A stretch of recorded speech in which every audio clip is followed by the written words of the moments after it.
শাহাদাতের পক্ষ থেকে, শাহাদাতের পরিবারের পক্ষ থেকে আপনাদের সকলের কাছে তার জন্য দোয়া কামনা করছি।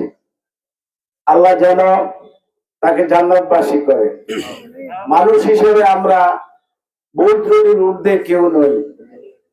যদি সে আপনাদের কারো সাথে কোনো ভুল ত্রুটি করে থাকে, কোনদিন তার কথার ছলে, কাজের ছলে যদি কোনো ভুল ত্রুটি হয়ে থাকে, আল্লাহর রাস্তে তাকে সবাই ক্ষমা করে দিবেন।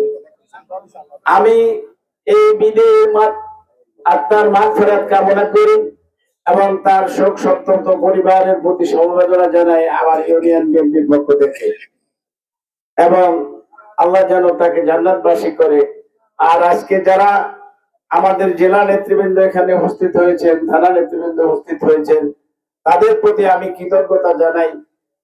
শত ব্যস্ততার মাঝেও তারা এখানে জানাজায় শরীক হওয়ার জন্য এসেছেন। তাদের প্রতি কৃতজ্ঞতা এবং তাদেরকে ধন্যবাদ জানিয়ে এবং এই মহরুমের আত্মার শান্তি কামনা করে আমি আমার বক্তব্য শেষ করছি। আসসালামু আলাইকুম। সম্মানিত উপস্থিতি, এই পর্যায়ে আপনাদের